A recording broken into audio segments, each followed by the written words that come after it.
All right, let's dive right in. We're going to talk about a paradox that honestly affects every single one of us, whether you're in a boardroom or just trying to decide what to have for dinner. And that is, why do really, really smart people so often make just terrible choices? It sounds like it shouldn't happen, right? But as you're about to see, a high IQ is absolutely no shield against bad judgment.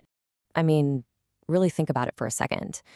We've all seen it. Brilliant people, I'm talking geniuses, falling for obvious scams or defending ideas that are just completely absurd or making business moves that are nothing short of a disaster.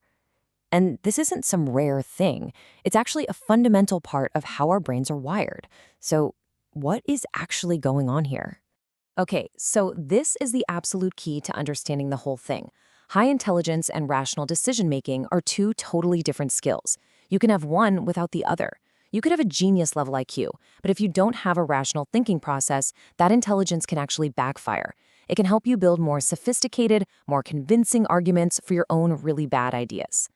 Now, to get to the bottom of this, we need to kind of pop the hood on our brain's operating system. You see, it's designed for one thing above all else: efficiency. Not for deep, constant analysis. And that's because it has to deal with a ridiculous amount of information every single second. So get this. Every second of your life, your senses are just getting hammered with about 11 million bits of information. That's everything you see, everything you hear, everything you feel. It's like a nonstop fire hose of data pointed right at your head. So out of those 11 million bits, how many can we actually, consciously process? Just 40. Nope, that's not a typo. 40. To even survive that information overload, our brain has absolutely no choice but to take mental shortcuts to make sense of the world on the fly. And that is where the trouble starts. These shortcuts are called cognitive biases. Now, it's so tempting to think of them as flaws, right? Like bugs in our mental software. But they're not. They're features. They're the brain's way of creating a quick and dirty version of reality so we don't get paralyzed trying to make a decision. The problem is, these shortcuts often lead us into making the same mistakes over and over again. So let's take a quick look at a few of the most common and, frankly, most costly of these mental bugs. And I guarantee once you see them, you're going to start noticing them everywhere. First up, the big one, confirmation bias. This is probably the most widespread and honestly the most dangerous bias of them all. To put it simply, we just love being right. Our brains will actively hunt for any little piece of evidence that proves what we already believe. And at the same time, we'll ignore or try to discredit any information that challenges us. We literally filter reality to match our beliefs. And you know what? The smarter you are, the better you get at justifying that filtering, which just makes you even more sure that you're right.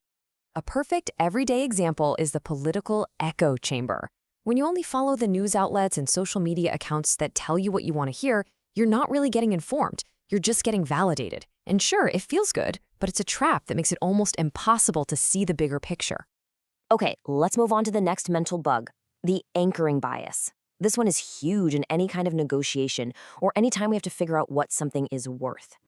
Basically, the very first number you hear acts like an anchor. It just locks your brain into a certain range. And then every other piece of information you get after that is judged based on that initial anchor. It doesn't even matter if that first number was completely ridiculous or not. Think about it this way. Let's say the first quote you get for a project is $1 million. Whoa! Then the second quote comes in at $700,000. Because your brain is now anchored to that first crazy number, that second offer suddenly feels like a steal, even if the project's real value is closer to, say, $400,000. That first anchor completely warped your perception of value. And for our last one, let's look at a bias that's all about our social nature, the bandwagon effect. You might also know it as social proof. Look, at our core, we're herd animals. We often think that if something is popular, it must be correct. If everybody is doing it, we just assume it's the right thing to do. It's an easy way to let the crowd do the thinking for us, which is efficient, but man, is it risky. Oh, and this slide just nails the modern corporate version of this. FOMO, the fear of missing out. You see some new AI tech trending online, and suddenly every company feels this immense pressure to jump on board.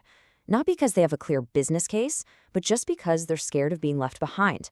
And this leads to massive, wasted investments in hype projects that usually go absolutely nowhere. So these biases are like our brain's default settings. They're always running in the background. But here's the good news. We can actually install a software upgrade, and that upgrade is called critical thinking. And this isn't just thinking harder. No, critical thinking is an active, self-directed process. It's really about taking control of your own mind, questioning your own assumptions, and deliberately forcing yourself to look at an issue from multiple angles before you decide what you believe. And this slide lays out the process perfectly. It's not magic, it's a structured path. As you can see, you always start at number 1, clarify your purpose. You have to know what problem you're really trying to solve.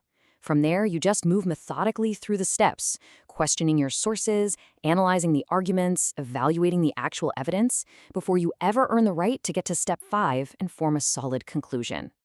Okay, that all sounds great in theory, right? But how do we actually apply it? Well, let's get practical with a simple toolkit you can start using today. The next time you come across any new piece of information, an article, a report, a sales pitch, just run it through this mental checklist. Who's saying this and what's in it for them?